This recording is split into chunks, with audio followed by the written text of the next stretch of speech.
so I beg you, let it be me. Don't take this heaven from one if you must cling to someone now and forever. Let it be me. Each time we meet, love, I find complete love. Without your sweet love, what would life be? So never leave me lonely. Tell me you love me only, and that you always let it be me.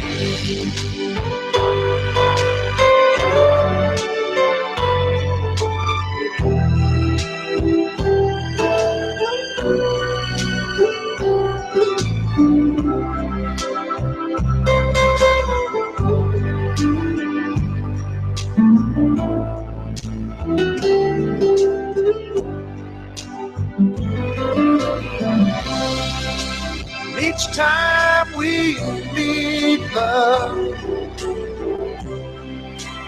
I find complete love. Without your sweet love, what would life be? So never leave me lonely. Tell me you love me only, and that you'll always let it be me, and that you'll always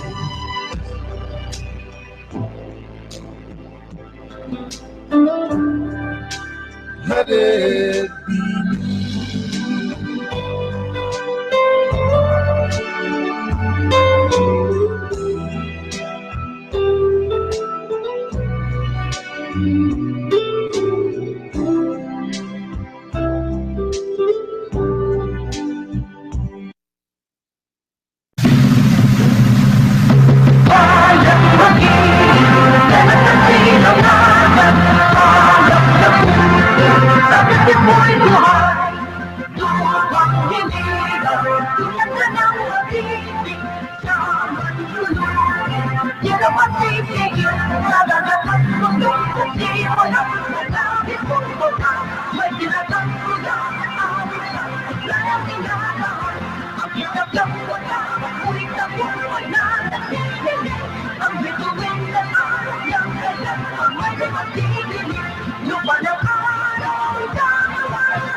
Magandang umaga. Ito ang Radyo Agila, isang himpilang komersyal na pag-aari ng Eagle Broadcasting Corporation. Ang Radyo Agila ay may pahintulot ng National Telecommunications Commission, Station License Number DSD-0019-2010, at nagsasayang papawid sa lakas na 40,000 watts. Ito ay sumasayang papawid nationwide via our satellite stations, 1080 kHz Dagupan, 1260 kHz Lucena, at 1224 kHz Davao.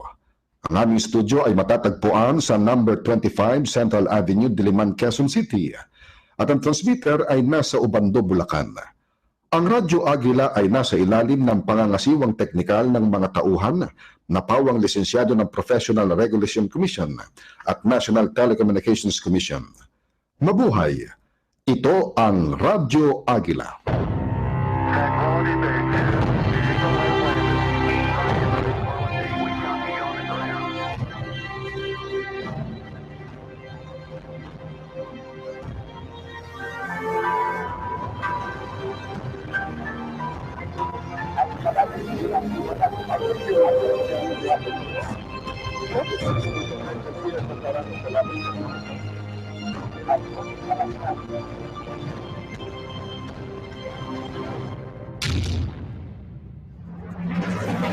Forty-seven years of excellence in broadcast communication.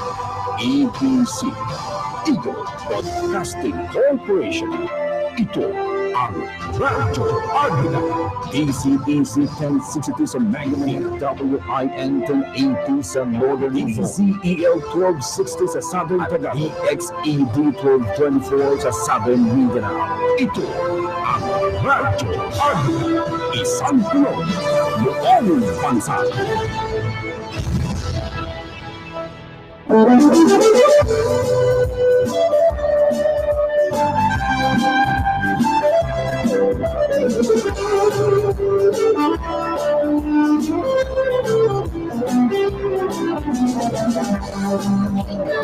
Tawag ng tinig ng bagong umaga.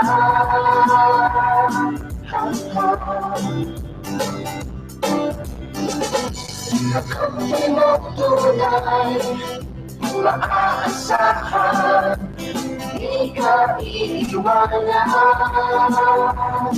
Oh yeah. Sa bawat tulos, katuwang na lubos, may tulong na di na umuubos. Tungkol na bago, di nagdating mo. Isang tulong, buong bansa, sa pag-ibig ng kakaisa. Kasama mo sa biyahe ng buhay. Nung ito'y binibigyan ng buhay, bagong pag-asa. Isang tulong, buong bansa.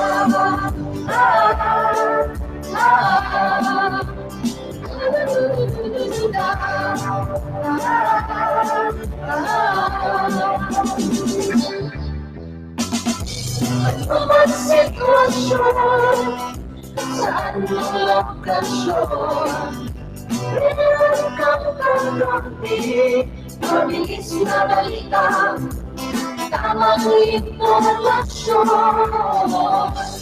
Umayak palagi, may iwang tama, may unang sama. Sa tiwala mo ay maingat, dito na tayo, halika na dito.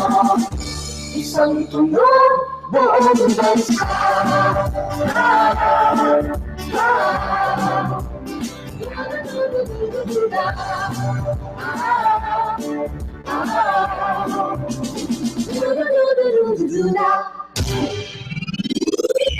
Mga balitang nakalap sa buong magdamag. Narito na ang Radyo Agila Balitang Panggising. Gising!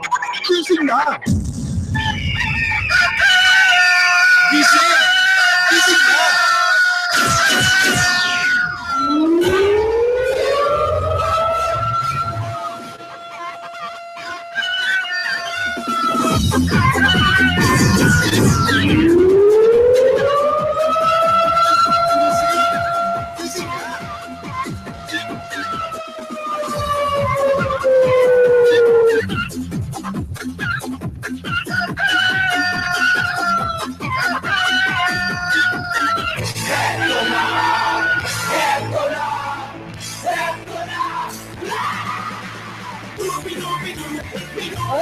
magandang umaga sa inyong lahat mga kaibigan. Gising-gising na tayo.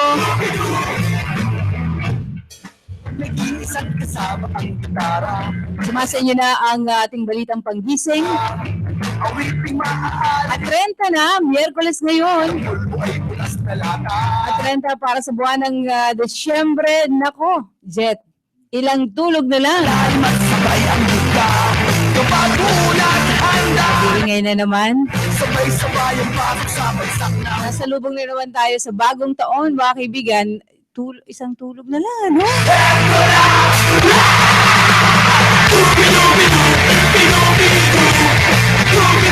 Ito bang yung lingkod, Laila Tumanan?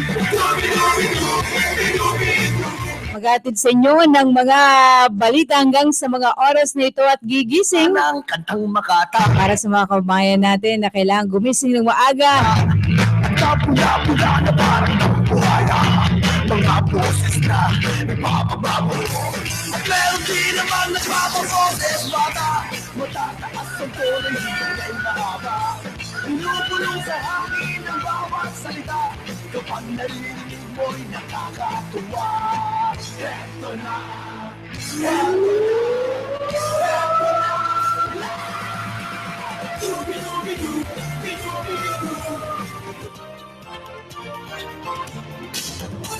Alamin na natin mga kaibigan ang mga ulo ng ating mga pangunahing balita sa umagang ito ng Miyerkules, Disyembre 30, taong 2015.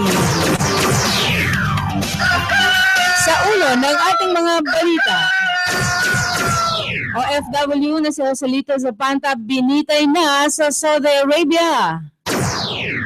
Mga Pilipino sasalubungin ang 2016 ng may pag-asa batay sa pinakabagong Pulse Asia Survey. Mga biktima ng paputok umakit na sa mahigit 130. Senadora Grace po muling dumulog sa Supreme Court. 3 maestrado ng kataas-taasang hukuman pinag-inhibit sa pagdinig ng kanyang disqualification case.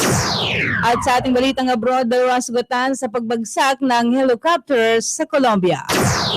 Yan ang ulo ng ating mga pangunahing balita. At ngayon, sa detalye.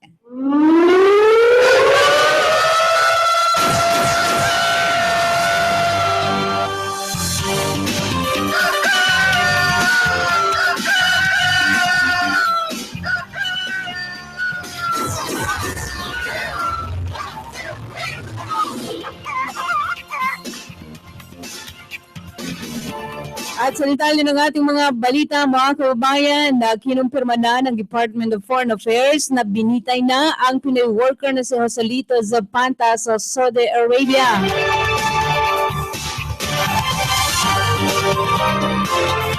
Si Zapanta, 35 anyos, ay nahatulan ng bitay sa kasong murder with robbery sa Sudanese National ng Riyadh Grand Court noong April 2010. Pero hindi nagbigay ng detalye si DFA spokesman Charles Jose kung anong oras at kung saan isinagawa ang pagbitay kay Zapanta. Nagpaabot naman ito ng pakikiramay sa pamilya ng biktima. Nangako rin ang Department of Foreign Affairs na agad iuwi ang bangkay ni Zapanta sa Pilipinas.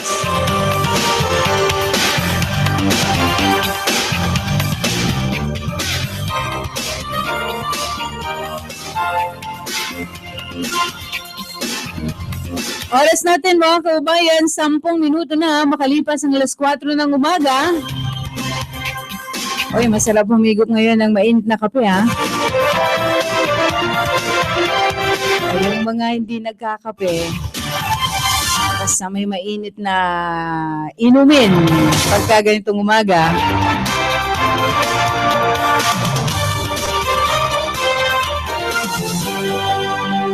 Bueno, alamin natin ang iba nating mga pangunahing balita. 10 Pilipino ang haharapin ang darating na bagong taon ng may pag-asa batay sa latest survey ng Pulse Asia. Ayon sa Pulse Asia Survey, mga kababayan, ginawa noong December 4 hanggang 11 ng taong ito, tinanong ang 1,800 respondent kung may pag-asa bang haharapin sa susunod na taon. 89% ng mga respondent ang nagsabi na sasalubungin nila ang 2016 ng may pag-asa. 11% naman ang sumagot na harapin nila ang New Year ng walang pag-asa. Oh, dapat hindi nawawala ng pag-asa ha. Tuloy-tuloy pa rin ang pag-asa mga kababayan. Lumabas din sa Pulse Asia Survey na mas maraming respondents mula sa National Capital Region o NCR o 95% ang haharap sa 2016 ng may pag-asa. Naitala naman ang 89% sa hanin ng Luzon respondents, 86% sa Visayas at 88% naman sa Mindanao. Samantalang 2% lamang ng respondents sa Visayas ay sasalubong sa 2016 ng walang pag-asa. Sa income classes, ang mga nasa classes A, B at C ang may pag-asa o ang may mas pag-asa sa 92%. Kumpara naman sa Class D, 89% at Class E na 86%.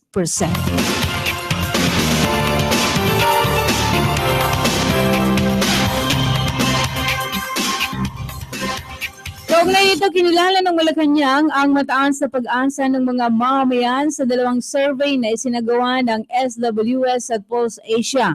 Kaya naman, sinabi ni Coloma na pag-iibayuhin ng gobyerno ang pagsisikap para maihatid ang mahalagang programa para higit na mapagbuti at mapagunlad sa oportunidad sa pagtatrabaho at kabuhayan at mapanatiling malakas ang mga natamong progreso sa mga nakalipas na taon.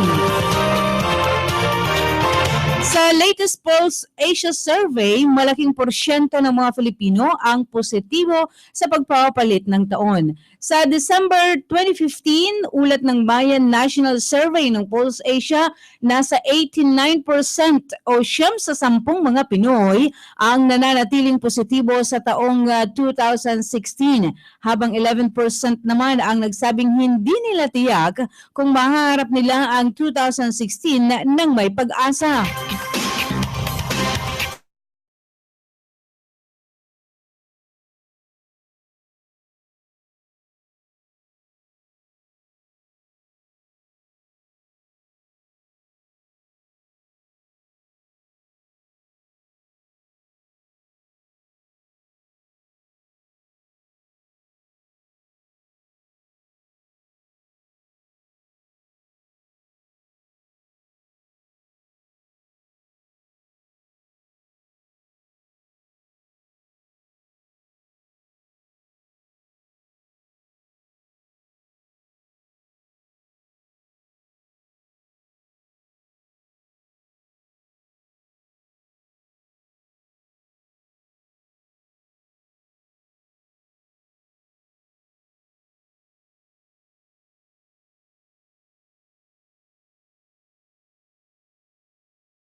kay Secretary Garin, isinugod pa sa East Avenue Medical Center dito sa Quezon City ang hindi pinangalanang biktima. Gayunman, binawian din ito ng buhay habang isinasailalim sa operasyon. Una nang iniulat, ang mahigit 100 na ang biktima ng paputok o biktima na huya ng mga paputok na tulad ng pikulo, 3 ang stray bullets at isa na rito ay namatay.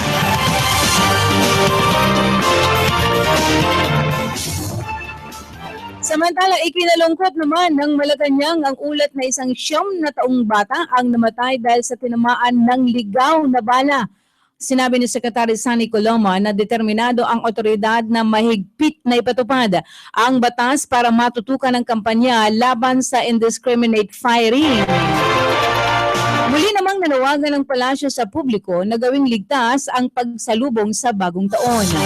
Dagdag pa ni Coloma, marami pa ring alternatibong paraan para masayang salubungin ang bagong taon ng ligtas sa anumang panganib ng mga paputok, lalo na ang mga illegal firecracker.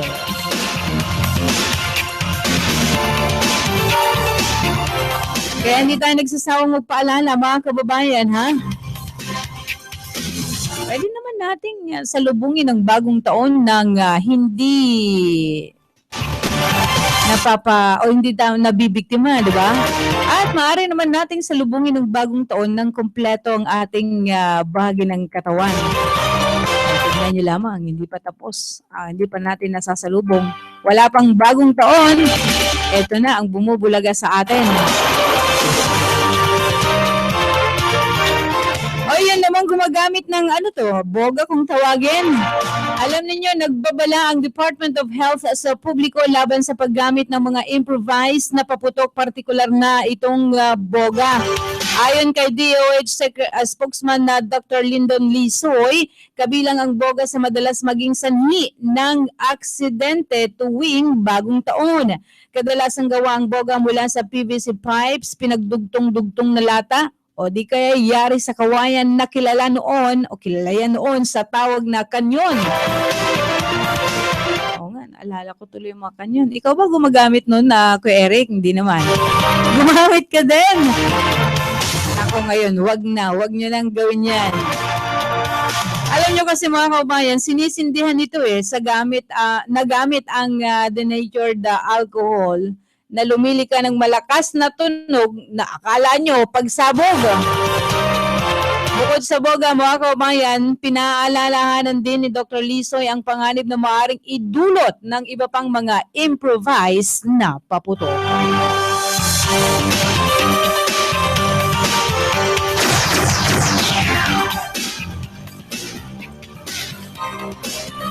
Samantala, habang papalapit itong bagong taon, mas paiigtingin naman ng Civil Security Group ang kanilang pagbabantay sa mga tindahan ng paputok. Ako, kaya naman pala yung mga otoridad dyan sa bahagi ng Bukawi, Bulacan. At doon sa mga lugar na maraming tindahan ng paputok, ha? Yan, dapat bantayang mabuti yan. Dito raw kasi karaniwang naglalabasan ang mga illegal na klase ng paputok na madalas ding hinahanap ng mga mamimili. Kabilang sa mga ipinagbabawal ang Super Lolo, Bin Laden at mga paputok na higit 0.2 grams ang laman ng pulbura. Bawal din ang mga paputok na maiksi ang mitya at mabilis pumutok. Bukod sa malalakas na paputok, bawal din ang mga imported na paputok na walang maayos na label.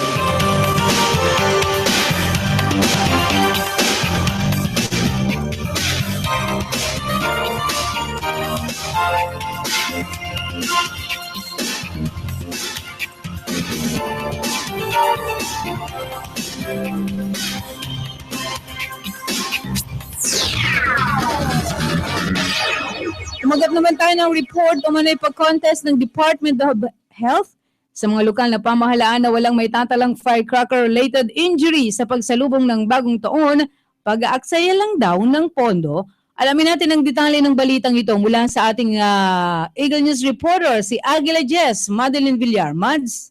Binanata ni Valenzuela Congressman Sherwin Gatchalian ang Department of Health matapos na gawing pag-contest ang kampanya laban sa paputok. Ito ay ang balakin ng DOH na bigyan ng incentives ang local government units na walang maitatalang firecracker-related injuries sa pagsalubong sa bagong taon. Binigyan din ni Gatchalian na hindi solusyon ng reward system at sa halip pagsasaya lang ito ng pondo. Itang kongresista mas mahigpit na batas ang kailangan para tuluyang matigil ang pagpapaputok sa selebrasyon ng pagpapalit ng taon. Kinalampag nito ang Kamara na aksyonan na ang inihain niyang panukala kaugnay sa Firecracker Regulation Act of 2014 na maghihigpit sa pagbebenta at paggamit ng paputok. Sa 860 firecracker-related injuries na naitala sa buong bansa noong nakarang taon, 32% ay dahil sa piccolo na bagamat ipinagbabawal na ng gobyerno, nabibili pa rin sa mga tindahan. Madaling Bilyar, Eagle News.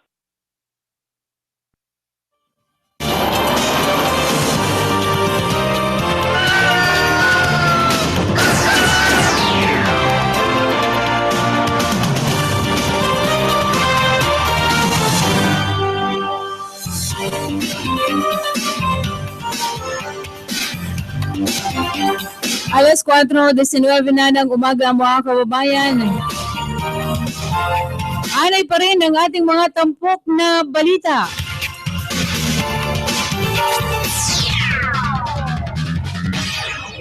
Tatlong justices ng Supreme Court na miyembro ng SEP pinag-i-inhibit ni Senadora Grace Poe. Pakinggan naman natin ang detalye mula kay Aguila 28, Moira Encina. Moira. Nais si Senadora Grace Poe na mag-inhibit ang tatlong maestrado ng Korte Suprema na miyembro ng Senate Electoral Tribunal sa paglahok sa deliberasyon sa mga petisyon niya laban sa kanyang mga disqualification cases. Sa 10 pahinang mosyon, pinag-i-inhibit ni Poe sina SC Associate Justices Antonio Carpio, Teresita De Castro at Arturo Brion dahil na-prejudge na raw ng mga ito ang issue ng citizenship laban sa kanya. Ang tatlo kasi ay bumoto pabor sa co-warranto case laban kay Poe na inihain noon ni Rizalito David sa SET dahil raw sa hindi pagiging natural-born Filipino. Kasabay nito, naghain din ang kampo ni Poe ng motion for consolidation sa Korte Suprema para pagsamahin o pag-isahin na lang ang dalawang hiwalay nilang petisyon laban sa COMELEC disqualification at ang apela naman ay inihain ni David laban sa SET ruling sa kaso ng Senadora. Para sa Eagle News, Moira Encina, I'm 125.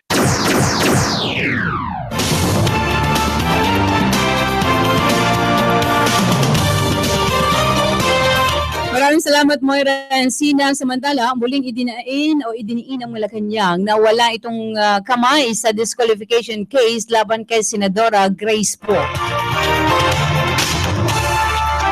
Ayon kay Secretary Sunny Coloma, tiwala silang magiging makatarungan anuman ang magiging desisyon ng Korte Suprema sa isyong kinakaharap ng Senadora. Una nang naglabas ng temporary restraining order ang Supreme Court na nagpapatigil sa pagpapadiskwalipika kay Poe. Ayon sa tagapagsalita ng Supreme Court na si Attorney Teodoro Te, may 10 araw ang COMELEC para magkomento sa inilabas na TRO. Sinabi naman ng COMELEC na susunod sila sa kautusan ng Korte Suprema at tiniyak na mananatili pa rin ang pangalan ng Senadora sa balota.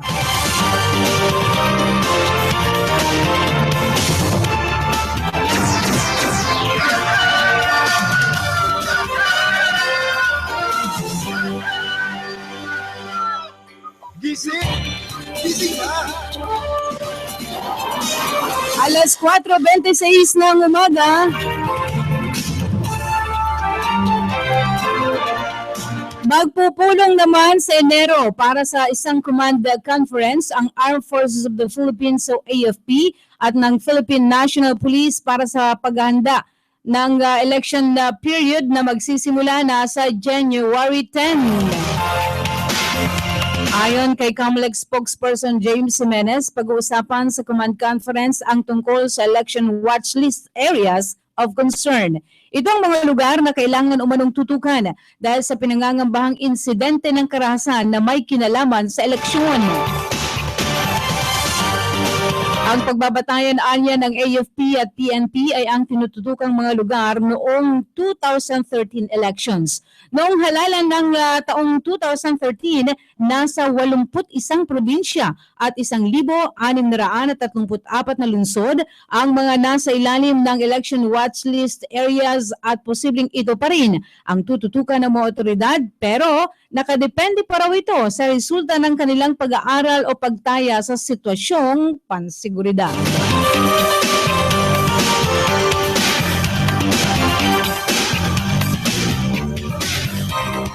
Pinapayagan na ng Land Transportation Franchising and Regulatory Board o LTFRB ang pagpapaskil o paglalagay ng mga political advertisements sa mga public utility vehicle. Sa Memorandum Circular na nilagdaan ni LTFRB Chairman Winston Guinness, kailangang ipatupad ng mga regional office ng LTFRB ang mga panuntunan sa proseso, approval at issuance ng permit ng mga campaign material. Pero nilinaw ng LTFRB na sa pagsisimula lamang ng campaign season, maaaring maglagay ng campaign materials ang mga politiko. Maaaring magmulta ang mga ito ng 10,000 piso bawat unit ng sasakyan sakaling may makikitang poll ads kapag hindi pa sakop ng panahon ng pangangampanya o kaya walang permit mula sa LTFRB.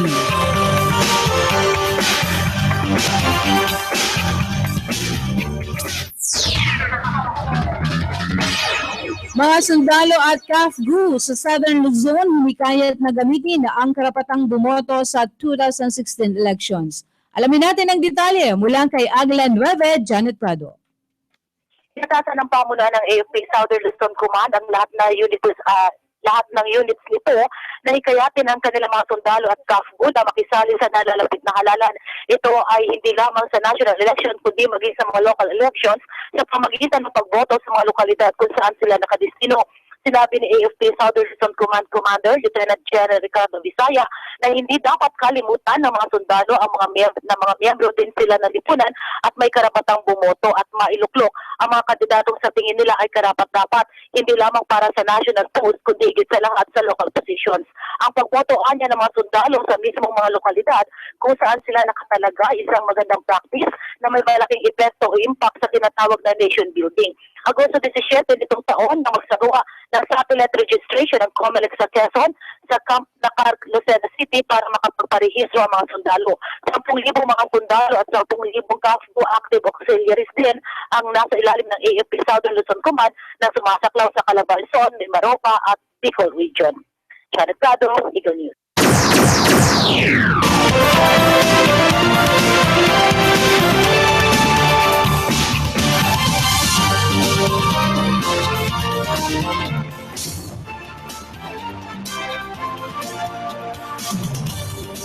Magbabalik pa mga kabayan ang Balitang Panggising. Marami pa tayong mga balita. Diyan lamang kayo.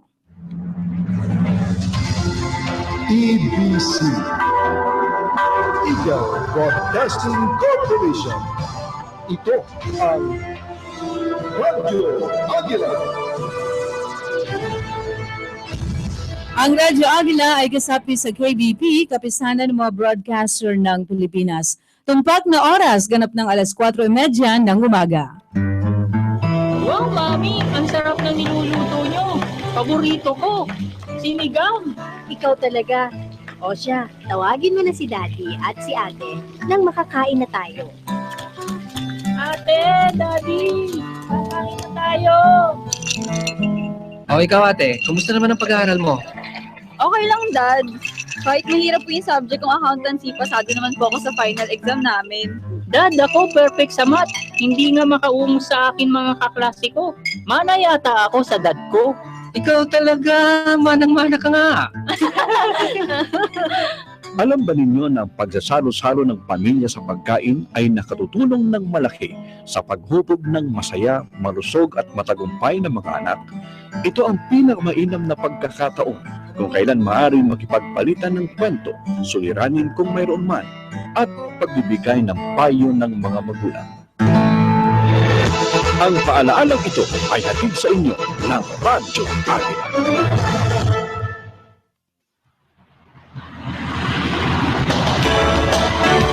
Para ligtas ang pagbibiyahe sa daan, tiyaking nasa kondisyon ang iyong sasakyan. Dapat may sapat itong tubig, gasolina at langis. Maayos ang brake at tamang hangin sa mga gulong. Tiyaking kompleto ang toolbox. Isang paalaala para sa maayos na paglalakbay mula sa Radyo Agila.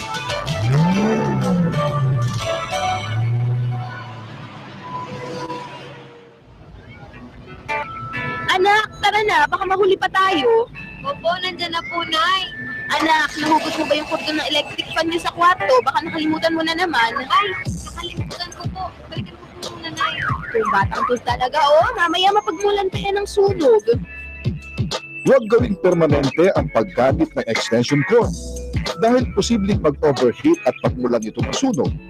Ugaliin ding alisin sa saksakan ng kordon bago umalis ng bahay. Tiyakin ang kaligtasan ng buong pamilya. Isang paalaala mula sa Radyo Agila.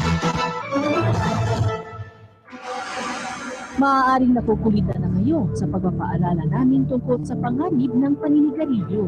Pero dahil mahal namin kayo, hindi kami magsasawang magpaalala. Sa record ng World Health Organization o WHO, taong-taon, milyong bilang ng tao ang namamatay sa paninigarilyo. Ang isang stick ng sigarilyo ay may taglay na halos 400 toxic chemicals. Kabilang dito ang tar, carbon monoxide at nicotine na siyang pumapasok sa katawan at pumipinsala ng kalusugan. Ayon sa mga health expert, kung ang isang tao ay naninigarilyo, binabawasan niya ng halos 7 taon ang kanyang buhay kung ikukumpara sa taong hindi naninigarilyo. So, what are you waiting for? Quit smoking! A friendly reminder from Radio Agila.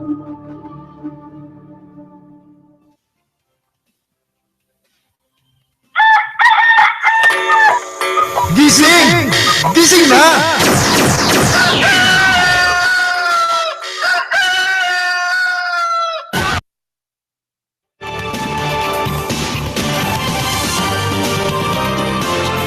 Alright, balik tayo mga kabayan sa Balitang Panggising.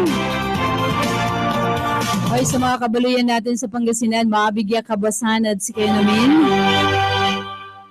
Mayap abag kay Kongan sa mga kabaluyan natin sa Pampanga. At mayong buntag naman sa mga Cebuano.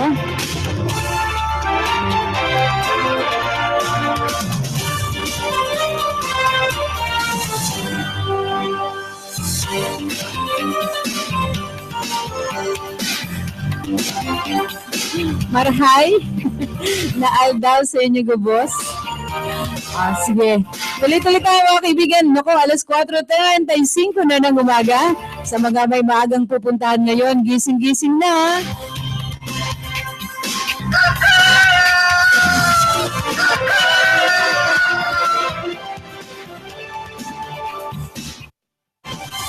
Bagong iba pa nating mga balita mga kaibigan, alamin muna natin na ang mga banner story ng ating mga pahayagan ngayong araw na ito ng Miyerkules, December 30, 2015. Sa Filipino Star ngayon, ang banner story nila, Zapanta, binitay na.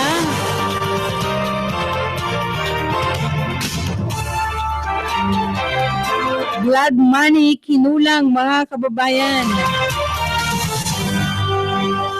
At kahapon nga binitay sa pamamagitan ng pagpugot sa ulo sa Saudi Arabia ang OFW na si Joselito Zapanta matapos mabigong mabayaran ang 48 million pesos na blood money na hiningi ng pamilya ng napatay niyang Sudanese noong 2009. Mismong ang tagapagsalita ng Department of Foreign Affairs na si Charles Suse ang nagkumpirma sa pagbitay kay Zapata kahapon bandang alas 2:20 ng hapon matapos tumanggi naman ang pamilya ng biktima na maggawad ng affidavit of forgiveness kapalit ng blood money. Sa tabloid pa rin, Abante, parehas din ang kanilang banner story. Malungkot na balita ang natanggap ng Department of Foreign Affairs o OFW binitay at malungkot na balita ang natanggap ng Department of Foreign Affairs mula sa Embahada ng Pilipinas sa Riyadh na nagsasabing binitay na nga ang overseas Filipino worker o OFW na si Joselito Zapanta sa Kingdom of Saudi Arabia.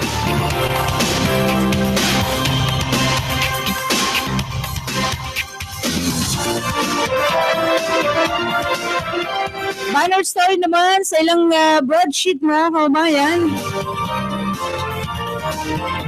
Grace wants 3 justices to inhibit from disqualification case.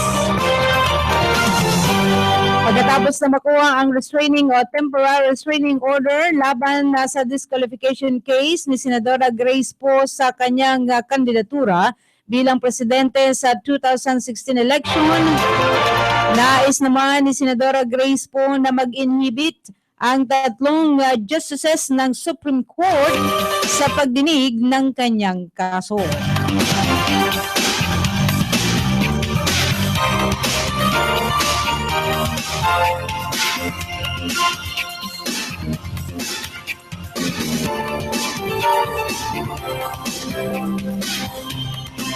Sa Philippine Daily Inquirer,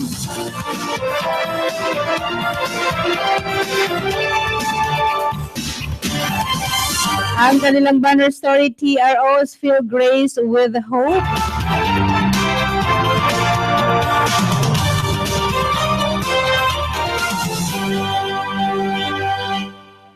At umasa pa rin ang senadora o si Senadora Grace po, ang 3 justices ng Supreme Court ay mag-inhibit sa pagdinig ng kanyang kaso. Headline naman ng Manila Bulletin, 89% of Filipinos will face 2016 with hope. Yan yung talagang hindi mawala. Hindi dapat mawala sa mga Pinoy sa kabila ng mga kahirapan pagsubok na nararanasan. Lumalabas na 89% ng mga Pinoy ay haharapin ang taong 2016 na may pag-asa.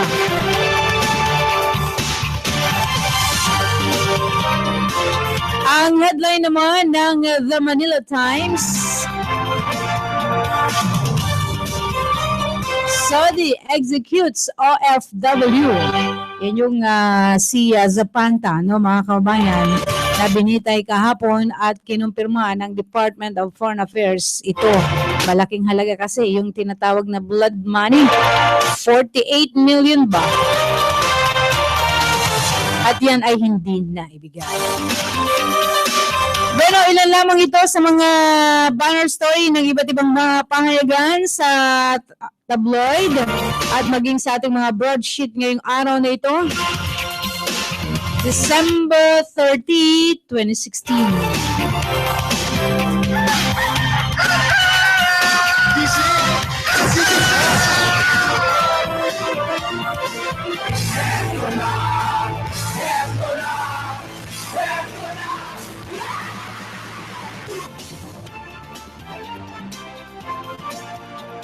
Okay, tuloy-tuloy tayo mga kabayan. Oras muna natin. 19 minuto bago sumapit ang alas 5 ng umaga. Humihigop na ba kayo ng mainit na kape? O anumang inumin yan? Sarap kumain pagka may kape. Wala bang umuusok na pandesal ngayon? Umuusok eh. Sarap kumain kayo ng pandesal na umuusok mga kabayan. Hindi kong sabihin, mainit-init pa. Yung bang kakakuha lamang sa tawag doon, Jet, hinango mo doon sa pinagpagawaan, no? Pugon. Oo. Bueno, dumako na tayo sa iba pa nating mga balita ngayong umagang ito ng Miyerkules.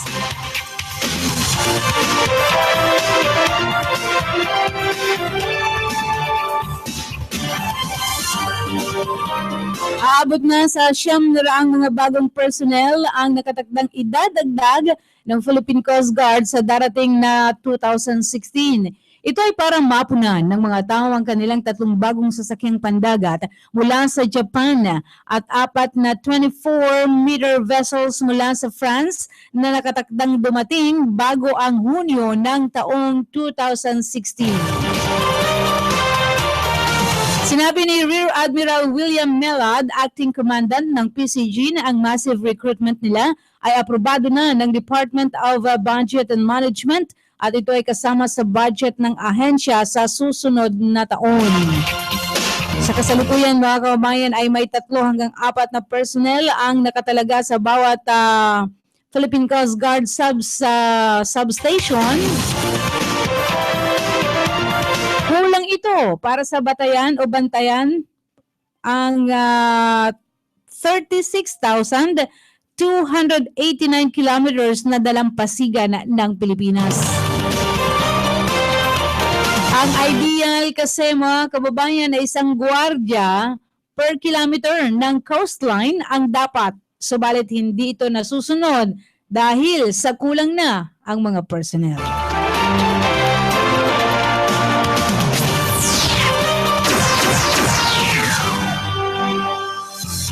Sa iba pa nating mga balita, ngayong umagang ito ng Miyerkules, tinanggap na ng Department of Trade and Industry o DTI ang bagong United Nations Guidelines for Consumer Protection.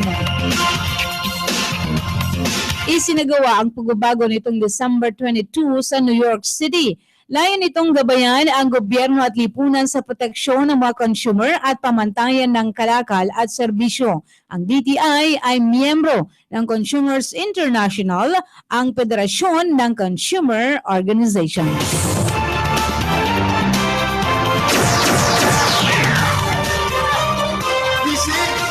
Gising na! Wala pa kayong naalala ngayon, mga kaibigan? At 30 sa buwan ng Disyembre. Mamaya ho yan, ipapaalala natin sa inyo kung ano yan. Ano ang mga significant na mga pangyayari sa araw nito sa pagbabalik pa rin ng Balitang Panggising. EBC Eagle Broadcasting Corporation. Ito ang Radyo Agila. Ang oras sa Radyo Agila, mga kababayan, ganap ng alas 4:45 ng umaga. Italawat, pinabali, pinatipid ng social media ang paraan ng komunikasyon at pagbabahagi ng impormasyon. Isang mabuting bagay ito para sa ating mga gumagamit. Subalit, gaya ng kasabihan, ang lahat ng sobra ay masama. Ang social media ay may kaakibat na responsable at maingat na paggamit upang hindi mapinsala at huwag makapaminsala. Tandaan ang ilang paalaala sa paggamit ng social networking site. Huwag magbibigay ng private information tungkol sa inyong social media account. Ugaliin ang magpalit ng password para mapanatiling privado ang inyong social media account. Huwag gamitin ang inyong account para manira o manakit ng kapwa sa mga social networking site. Pag-isipan ng mabuti ang content na inyong sasabihin bago i-post sa inyong account. Maging matalino sa paggamit ng social network. Isang paalaala mula sa Radyo Agila. Gising! Gising na!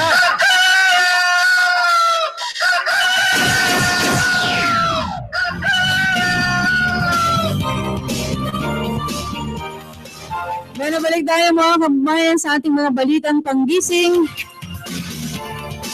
Diba 30 ngayon? Sa Disyembre. Birthday mo ba, Eric? Ating co-pilot nag-iisip. Rizal Day ngayon, mga kaibigan. Kung inyong maalala, no? At sa araw na ito ay pangunahan mismo ni Pangulong Aquino ang commemoration rites para sa ika-100 at 19 na anibersaryo ng kamatayan ng ating pambansang bayani na si Dr. Jose P. Rizal. Gaganapin ito ngayong araw sa Luneta Park sa Maynila. Ito na ang huling beses sa ilalim ng termino na pangunahan ang pag-alala sa kamatayan ng pambansang bayani. Batay sa Proclamation number 931, idiniklara ni Pangulong Aquino na regular holiday ang December 30.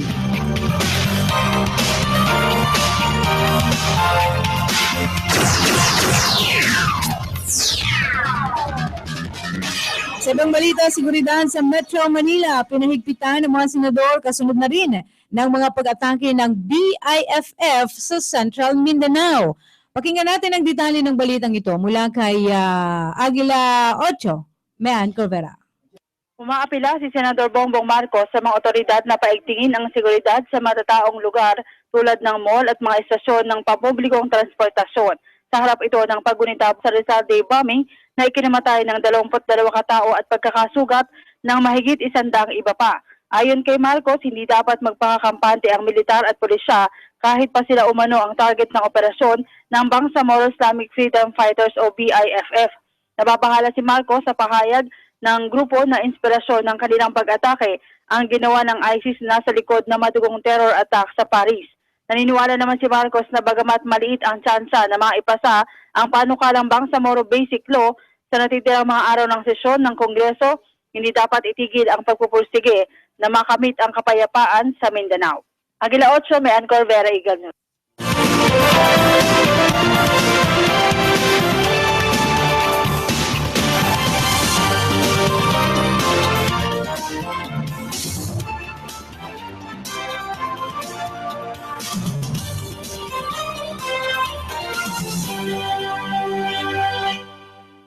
Maraming salamat, Mean Corvera.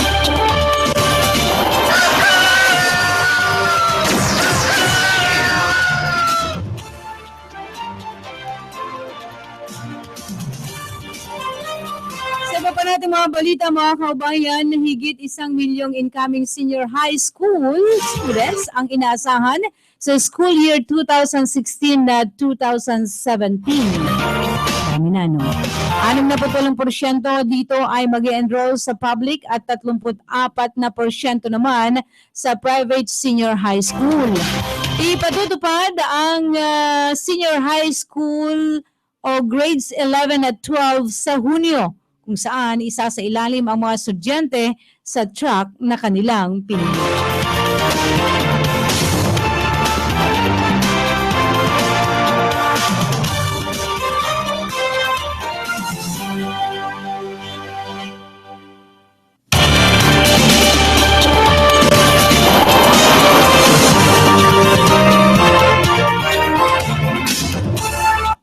Mga pangyayari sa labas ng bansa.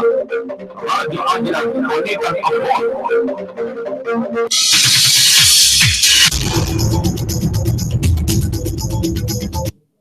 Mga pangyayari sa labas ng bansa. Radyo Aguila, Balitang Panggising. Gising! Gising na! Mga pangyayari sa labas ng bansa. Radyo Aguila, Balitang Panggising.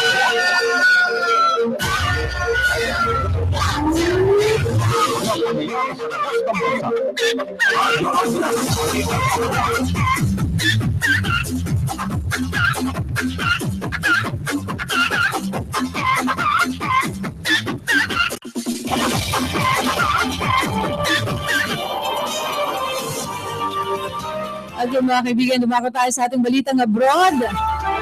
Sa Mexico, muling nagbuga ng abo at usok ang Colima Volcano o mas kilala sa tawag na fire volcano. Ayon sa mga opisyal, dalawang pagsabog ang naitala rito na may taas na 2,000 metro. Tumagal ito ng 1 oras at kalahati.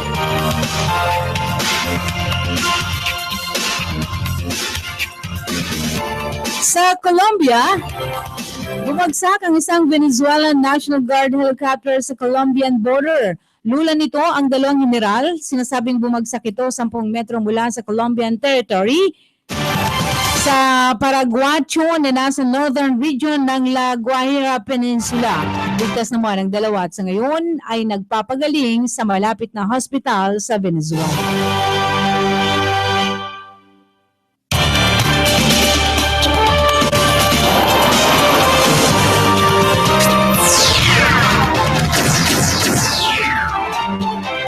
At sa ating balitang business, mga kaibigan,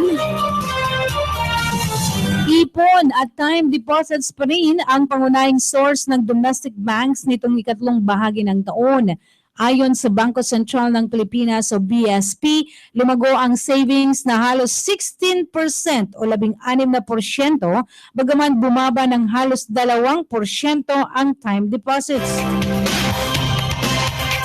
Kailangang patatagin ng domestic banks ang kanilang operasyon sa kabila ng kalamangan ng foreign banks sa industriya.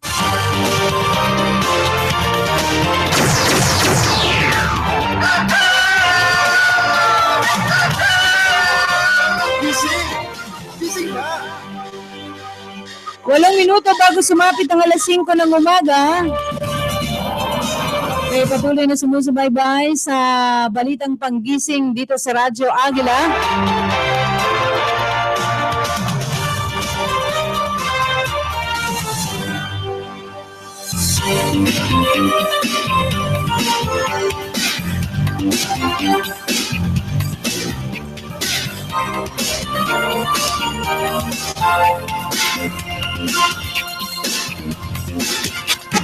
Balitang Pangkalusugan.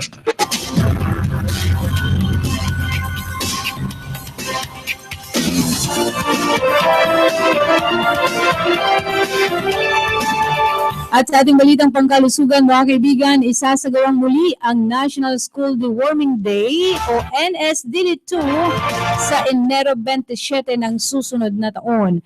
Ito ang pangungunahan ng Department of Education at ng Department of Health. Layon ng programang Alagaan ng Kalusugan at itaas ang performance ng mga batang mag-aaral.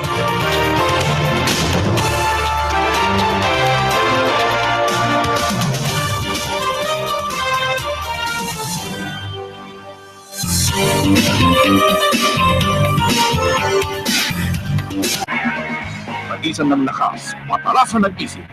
Radyo Agila, Balitang Sports.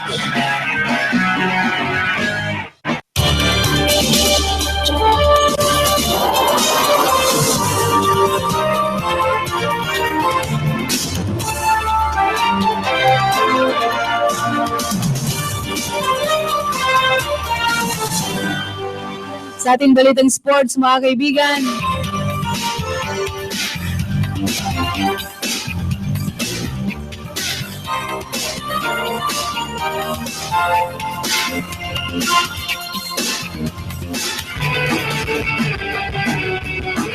naniniwala ang ama at trainer ni Nonito the Filipino Flash Donaire ang laban ng kanyang anak kontra dating featherweight champion na Evgeny ay isang kaabang-abang na laban sa susunod na taon.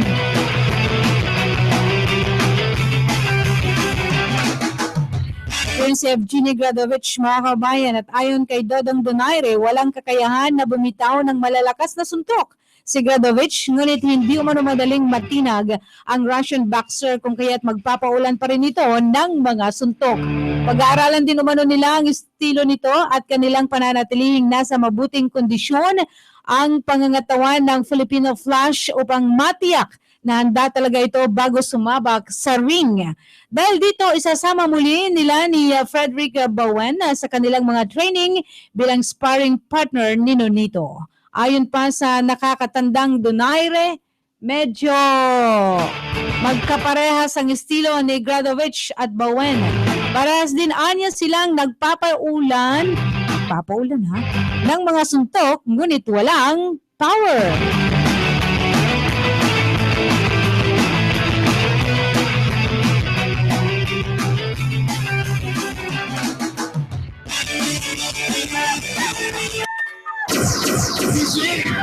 Gising na!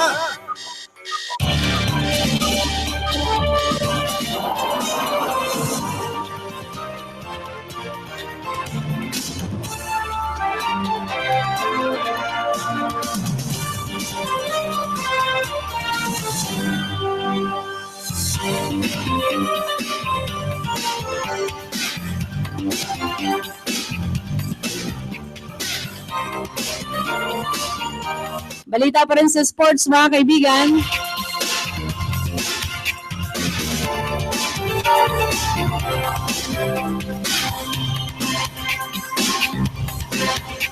Naging malamya ang panimula ni Stephen Curry, ngunit tumapos na may 23 points bilang bahagi ng kanyang ika-6 na career triple-double at inilista ng nagdedepensang Golden State Warriors ang kanilang pang-29 na panalo sa 30 games ngayong season.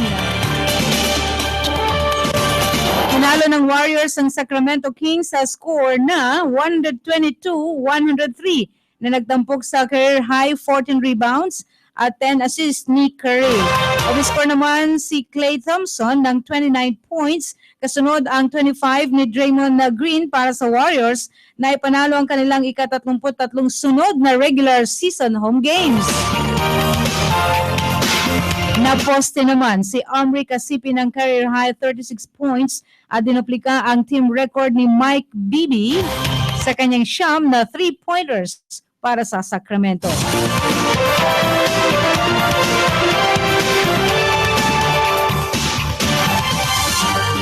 Sa iba pa nating mga balitang sports, mga kaibigan, magiging maganda ang pagbubukas ng taon para sa mga differently abled athletes na kasungkit ng medalya sa nakalipas na 2015 na Asian Para Games na ginanap sa Singapore matapos ihayag ng Philippine Sports Commission na nakatakdang ipamahagi ang insentibo sa Enero.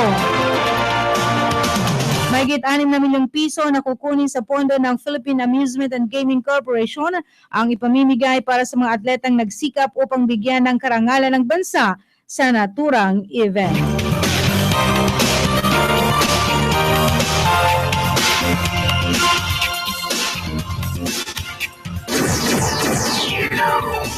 At yan ang kabuuan ng ating mga balita ngayon sa ating Balitang Panggising. Yung iba, gising na. Pero yung iba naman, nakahiga pa. Ang tabayanan, ang dagit ng agila, susunod na mga kaibigan. Sa pangalan ng ating mga nakaagapay sa pagbabalita, sa pangalan ni Kukay Tarayo at ni Jet Hilario, sa technical side si Kuya Eric Erbite, at sa pangalan pa rin ni Jan Sobardiaga, ito po ang inyong naging tagapagbalita ngayong umagang ito ng Miyerkules. Laila Tumanan, gising na, magandang umaga sa inyo.